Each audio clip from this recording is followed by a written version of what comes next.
Visionary entrepreneurs, life changers, welcome back to our Momentum Monday. Today we're live inside of our Facebook group, Abundant Entrepreneurs.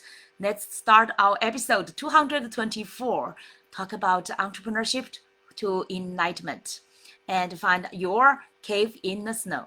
And why today I'm talking about the cave in the snow? I don't think many of you maybe heard about this book. Recently I was just so touched by this book called Cave in the Snow. Let me find the full name. Cave in the Snow, Tenzin Palmo's Quest for Enlightenment. It's the author is Vicky McKenzie, and I saw initially I saw the short video introducing about Tenzin Palmo's her quest, her life journey. Actually, it's a brief life journey. So touched. Here I want to quickly share with you. Right, I did the research on this book and also on Amazon and on the Google, and I just found this story not just inspired by the short story, right, but really from this book and of her journey. This is like a biography. Normally, biography types of books are my favorite because it's really like life journeys, right? We are living on this earth, and the future to all of us, it's like uncertain. It's new. It's really like nobody really knows what is happening. So reading other people's biography, it's really great inspiration.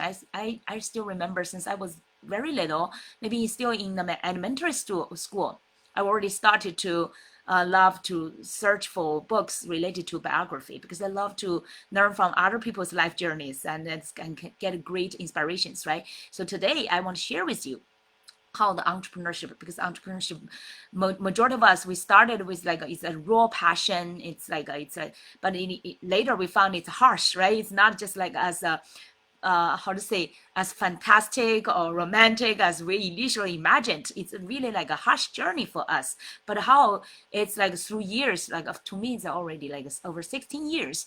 It's how it's eventually turned out to be unexpectedly a great, fantastic journey for us to especially find that the self-discovery and also the transformations into it, right? And especially witness ourselves, our own transformations and into a greater piece, I would say a masterpiece that we did not initially expected. So that is it's a wonderful discovery. And today let's talk about from this book what we can learn from this life. From it's actually Tenzin. I think the name of Tenzin Palmo is her. It's her like say it's her spiritual name. Her original name because she followed into like say Buddhism, Tibetan Buddhism. So her original name is Miss let me say Miss Diane Perry. She was from London, and she was young. I remember the story shared that when she was just 3 years old, her father died, and you can imagine it's quite a harsh journey for her, right? And she became then spiritual, and she's called to pursue like a Buddhism, and she went to India. It's a little bit interesting. She went to India, but she was get into like Tibetan Buddhism tradition. That's interesting, right? It's a combined culture, different culture and different like religions there. But she moved there and she started. So her name started as like Tenzin Palmo. I shouldn't search for that. Does this mean, right? This should be some spiritual meaning for it in the Tibetan Buddhism tradition. But during that time, among hundreds of like monks, right? She was the only female nun. During that time, the monks, right, or nun. She was the only female. Can you imagine that? Like even some people were telling her that you need to be reborn into a man to get into like a higher level of that spirituality. But her whole life was being challenging that kind of a doctrine, and to prove that female, right, can also reach that kind of a higher level of enlightenment. And she went to India in her 20s, and she like in her middle of 30s, she moved to like she was challenging herself to the higher level of enlightenment. So she get onto the Himalayas, the mountain, and to find a cave, and stayed in there by herself, isolated, for 12 years. Can you imagine that? For 12 years, I definitely cannot imagine that. Even, wow, even that's just out of my imagination. not just like how to say, it's not just by herself 12 years, but it's in a cave in the snow. That's why it's called a cave in the snow. Okay, it's a symbol of the journey she experienced. It's really like a physical, realistic journey. That cave in the snow I don't know how high it was that, but it's on a mountain of a Himalayan mountain, the highest mountain of the world, right? And she found that small cave inside of there, living by herself for 12 years, meditating most time, and she was just sleeping very little time, but majority time she were meditating, she were like how to say, she's surviving there, but the majority time is really she's using the minimum, very minimum way to survive, to just maintain her physical body, but the majority of her time energy was in that meditation to get into to connecting with that spirituality. It's total out of my mind. So when I was, you cannot imagine how I was shocked when I was watching and listening to that story. And then I searched for the book and then learned from it. And it's really like even though it's like a biography, it's not her autobiography, but eventually she, after 12 years, she went out of the cave. And by the way, during that journey, she experienced like, I remember like physical, so many harshness on the mountain, that storms and the snow could like really seal her cave, the entrance, right? And sometimes she even experience that life death time without really like air getting into her cave, and also survived those kind of moments when, for example, the snow leopard was getting so close to her and looking at her so close, and she was still meditating, overcome all these kind of fears, and still with that kind of peace, inner peace, to face like the storms and the snow leopard, that kind of a journey. And through that 12 years, after she really connected fully into that enlightenment, she get down to the mountain and return to, the human world. And then she persisted even to, let me say, her later life's achievement. She advocated for the female monastic training, and she built up that temple, actually the first female only temple for just female Buddhism practical people. And she was dedicating there to teach them, to training them, and she founded that monastery to support women's spiritual growth.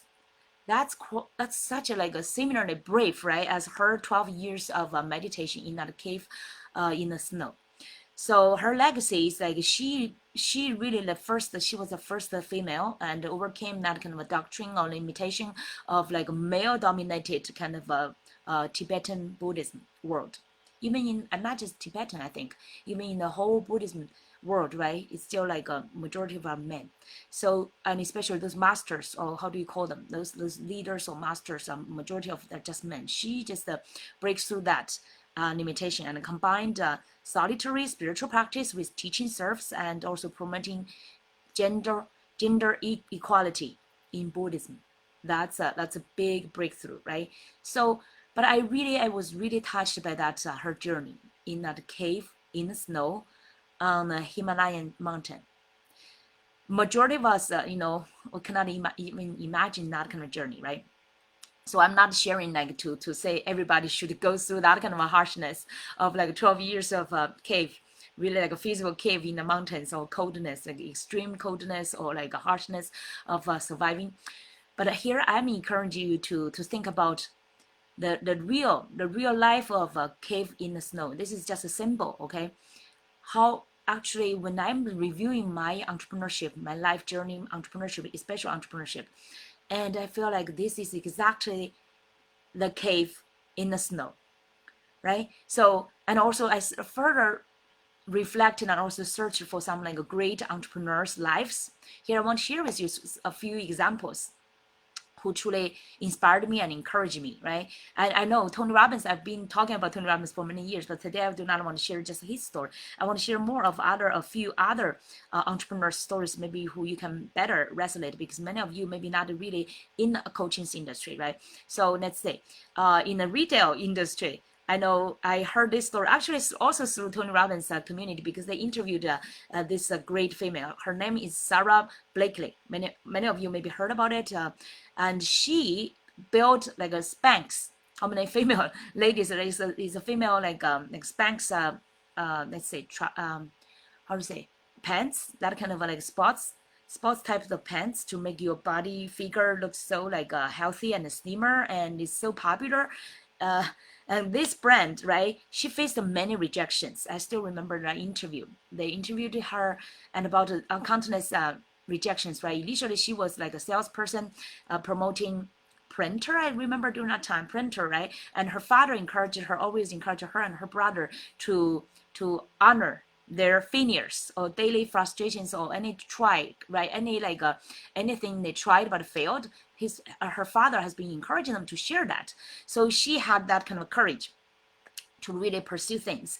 And then after she started this brand, she of course like she faced many rejections initially, all those like manufacturers and also let's say the stores, right? All those big brands rejected her, but she persisted and she shared so many interesting stories how she persisted and even pretended to be like the customer to buy her own brand, right?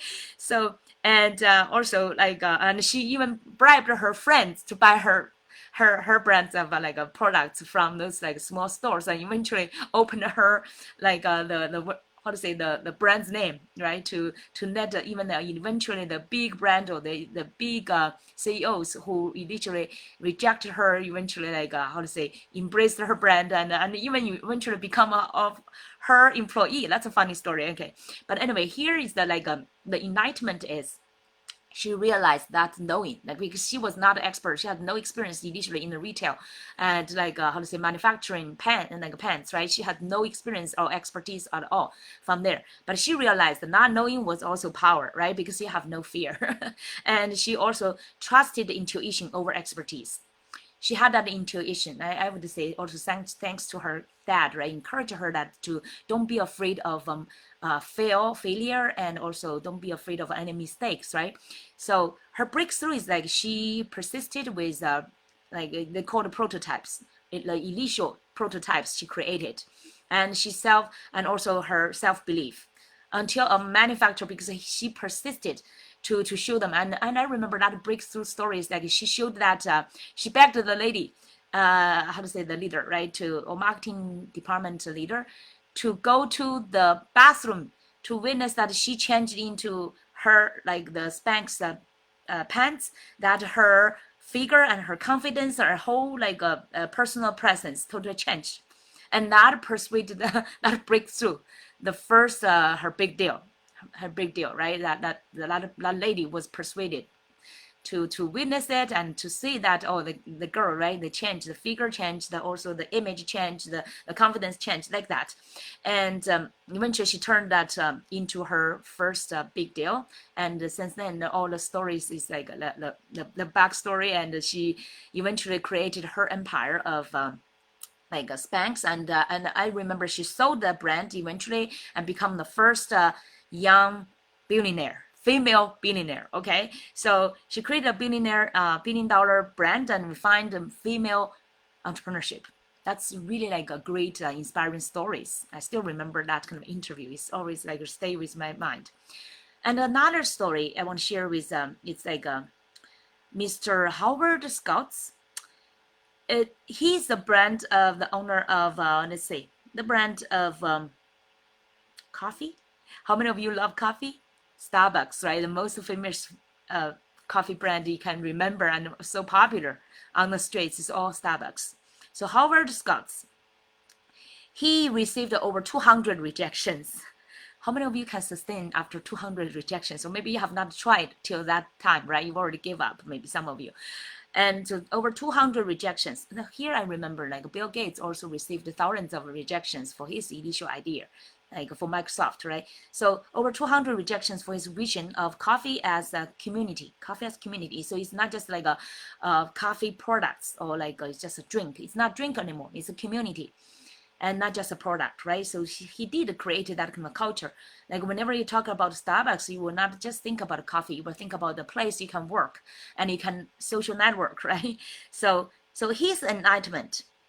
What is his cave? Okay, here we want to use this kind of symbol. By the way, for Sarah, her cave is also like she built the Spanx alone by herself, and she faced rejection from every manufacturer at the beginning. That's her cave in the snow. Okay, for Mr. Howard Scouts, yeah, his cave is over 200 rejections and about his vision to be a community, not a product, right?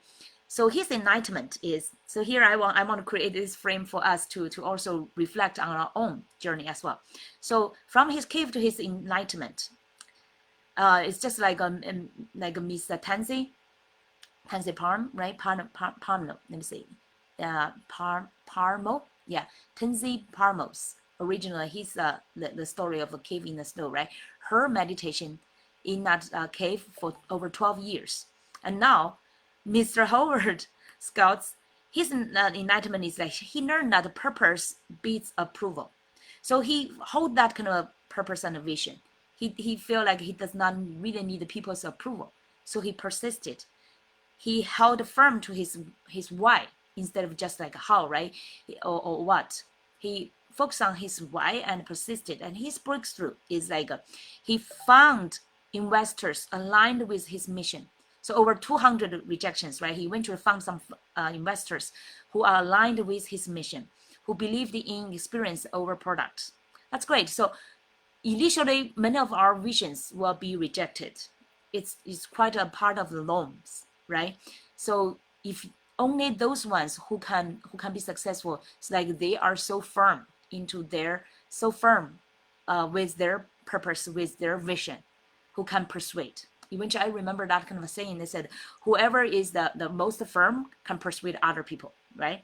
So he eventually, now the story everybody knows, right? Like Starbucks become the most famous like a coffee brand, and also it's built a global connection kind of a world, right? It's like it's almost like any country, many big countries, right? You can see the Starbucks stores, and it's also like a community for people to drink coffee and share, like a network people and do their businesses. It's a world for entrepreneurs as well. Okay, next story about Mr. Phil Knight. He created Nike, by the way. His case was like when he had 3 years of debt. How many of you like start entrepreneurship and think like I do not have enough fund, I have all the debt and doubt, right? And the grueling persistence before Nike's success. So actually, I think I'm not like strictly Nike's fan, but I know Nike has great quality of like shoes, right? So my kids love that. So his enlightenment is like he realized that endurance is enlightenment. Endurance. Okay, like similar to Miss Tansy Parnos. Endurance. Okay, 12 years in that real cave in the snow. Okay, the work is the practice. He's taking the work as a practice and persisted, and his breakthrough is like he secured the key contracts and maintained relentless focus, turning small wins into momentum. So initially, like is not like a big brand or successful brand. So he's sustaining and build like those contracts one by one and maintain those like small wins, right? And build a long-term relationship with those contracts. And eventually, he get more and more bigger contracts and also spread his Nike's name, like big brand, right, into the world. The outcome is like he built Nike, proving discipline and faith outlast failure. Discipline. He's very focused, right, with the self-discipline. He keeps working, hard work, and also that faith behind his discipline. Eventually outlast the failure. Wow. So that's also like a cave in the snow story, right? And finally, I want to also share with another female, Miss Oprah Winfrey. I actually often read her stories, and also I bought her books about the spirituality books and the transformations books, right? Her cave. Many of you know her stories already, right? She's such a big like icon in the media, but before that, she had a very super humble, much more humble, I would say, humbler background than majority of people, because she's like a black lady, right, female. During her time, she experienced poverty. Her parents like separated when she was very little, and her mom gave the birth along to her, and she had like the family traumas and poverty, and also like initially like a rejection. I still remember her grandma. She stayed, her mother, young mother, right, had to work, left the home and go to far place to work. So she, Opera stayed with her grandma. The grandma is also like poor, but she's been teaching her and giving her like the early time of teaching her how to read and how to like use the knowledge to open the door, right? But she also, her life experience, her early life, like many like young females, especially those minority females, right, experience like she get like raped, and she had family traumas, and she was so many like even the society's bias, right, and like not equal situation. So the opportunities is very rare for her. But she was like then later I remember her father, she like after her grandma got very sick, she eventually in her teenager time, like young adulthood and teenager time, she gathered with her father to stay with him, and he opened another door for her to start to learn even more, right, to re-pick up knowledge and books, and eventually she become like more confident in speaking, sharing her stories, and in the public, and she win let's say like speaking competition, and also win scholarship to go to a college, and then all the it's the rest of the stories, like she proved that. And she also experienced many career rejections, right, because she won't get into the media world, and that's also especially challenging for like for a black female lady. And of course she's also not like a very pretty girl, right, and also like not like let's say normally in the media it's like a normal it's like how to say, you need to be white, you need to be pretty and young, all those kind of a background, like a doctrine kind of a social standards, right, do not her time. So but she persisted. Her breakthrough, okay, her enlightenment is actually discovered her authenticity, heals knowledge, and also her authenticity, because she dared to share her stories openly and turn her pains into her purpose.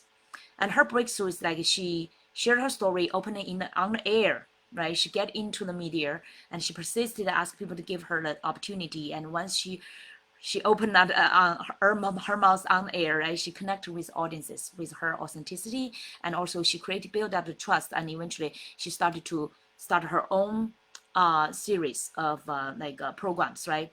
And she become the first, I believe, the biggest media billionaire, female billionaire. And so far she's still the biggest one, icon. Nobody has already like created the bigger media empire than bigger than her so far. And her outcome is to create a media empire centered on growth and spirituality, healing, and empowerment. And she encourages so many minority females, right, to stand for themselves and to fight for their own let's say positions in the world, and also like authentically express their own glowing. So Oprah, all these four, from Sarah to like a Phil to let's say to Howard to Oprah, they are all our great examples, right, in entrepreneurship.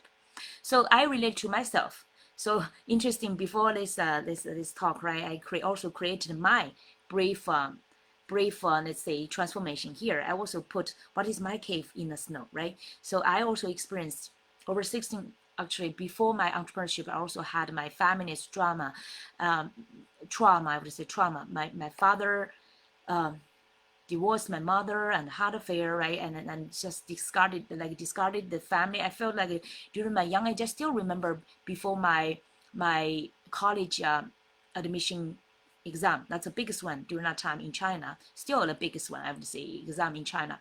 It's a critical life moments, right? But my father had a big fight with my mom, and he turned, how to say, like he just threw over the table of a dinner, and that kind of a fight, right? It's very like violent, and it's a chaos. So I still have that trauma inside of my mind as a young girl, right? And through so many years, and actually yesterday I had a big fight after so long time of peaceful time, right, with my daughter. I had a big fight with her, and all those kind of old traumas get back to me. And I just found, oh my God, I still had that kind of shadow and darkness inside my heart, right? And felt that kind of hurt, feeling like being discarded, feeling like not being appreciated by my family, right? And also the trauma with my husband, all these kind of things, like old shadows get back to me. Plus all this kind of 16 years of entrepreneurship, and most times struggling by myself, right? And fighting alone, and enduring so many like rejections and doubts, and also the stress from myself as well, right? And also the all this kind of pressure from the society as well, expectations, especially from the Asian society, that kind of expectations from the family, from your husband, from your, anyway, it's just like the environment, right? It's all expect women to be, let's say, like you need to devote more your time for your family. You should sacrifice, like actually my daughter was writing that kind of essay, right? Sacrifice your personal aspirations and interests for the family's success. So especially as women, we are like by default being taken as such kind of like victims. You need to sacrifice yourself for your family, for other people's success, for your husband's success, for your kids' success, for your whole family's generation success, like that, right? So under such kind of all this kind of stress and pressures, and yesterday, and especially it's also right on the eve of my daughter's college application deadline, right, for the early decision. And exactly, I got into that kind of tantrum, and we had a fight because all this kind of pressure, right? It's just like, whoa, it's like I feel like unappreciated through all these years of support and love and care, right? And I just found my father's that kind of old violent kind of a time get back into my mind or my body. I just feel like, wow, that kind of a old I would say demon was trying to control me, instead of all these years of like let's say self transformations, discoveries, all these years of awareness, right? I've been getting into my abundance world, but now that old demon is still trying to control me. I felt so clear about that moment, and how this is my cave, right?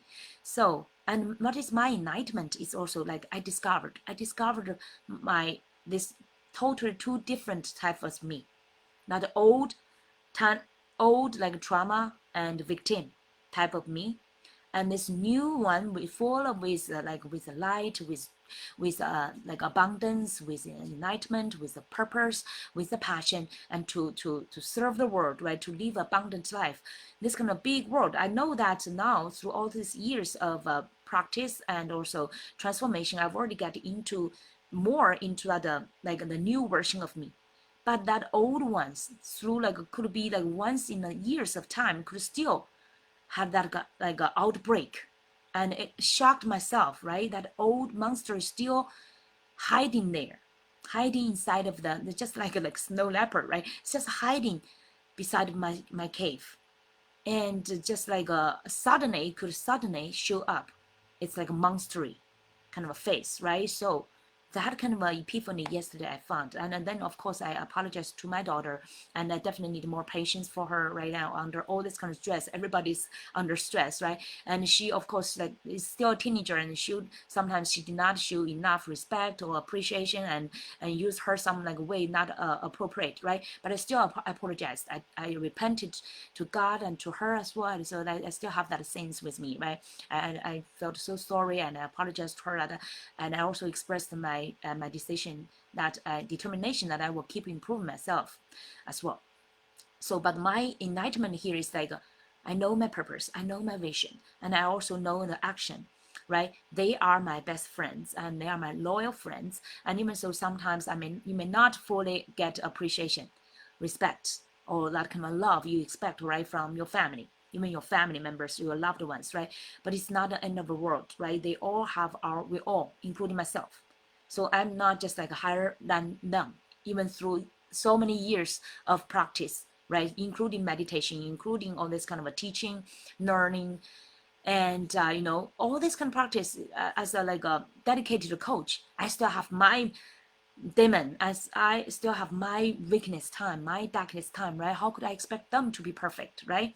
So now next time I remind myself, before I judge others, I should first get back to myself to review if I have some place I could still improve, even though I know I've been doing much better than maybe many other parents just paying like I would say majority parents are still like pouring their love, right? I would say I'm one of the great parents, I would say, but I could not judge like other people. It's less than me, or they've not done enough in the work on themselves, so I should expect more from them, right? So that's the epiphany I had since yesterday. Like time from time, this monster, they will never leave. They will still be there. I mean, not 100, maybe never, right? 100% being capable of control that kind of a monster. Like once in a thousands of time, that monster could still show that kind of a like a ugly and very fierce kind of a face, or like a power, right? And force try to control me. So how could I, through more kind of inner work, to find that kind of inner peace and confidence and kind of abundance and completion in myself, instead of expecting like sometimes I feel like I could be also like a cranky like a little girl, right? Like similar to my daughter, just want to get more love from other people, or from like expect more care, more like the more, how to say, stronger in communication skills and better care from other people, right? So that's my enlightenment time. And also it's not a long journey, especially when I review, right? Like Miss Tenzi, and also like Phil, Howard, and Sarah, and Oprah, all this kind of like Tony Robbins, all my mentors. They are my pioneers. They are my role models. So my journey is never alone. So I need to keep reminding myself that even though majority of the time you feel alone in this entrepreneurship journey, in this life journey, right? You're not really alone.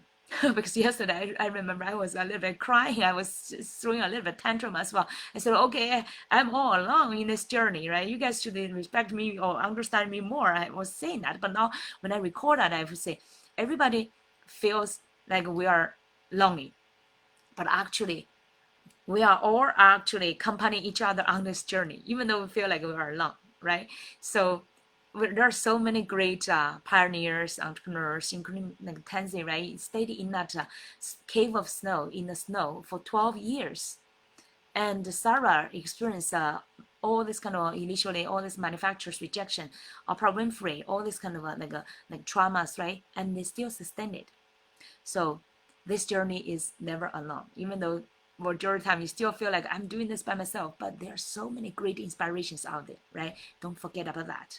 So the outcome is also like the vision. I'm saying that when I record the 16 years, what I have already created from the beginning. Initially, it's just really by myself. Now I've already created a community with entrepreneurs, right? With abundant entrepreneurs, and eventually that kind of a vision is getting back to me. It's like how we can have this build abundance universe, and here and people are really connected, and people have built more faith in ourselves, right? So I would encourage today you use this framework to create what is your cave in the snow now? What is your enlightenment? What is your transformation and breakthrough? And then eventually the conclusion is that what kind of outcome or the vision you want to create, okay? Build that since now. All right, so that's for today. We look forward to seeing you next time, and feel free to connect and enjoy our complimentary consultation. Okay, bye.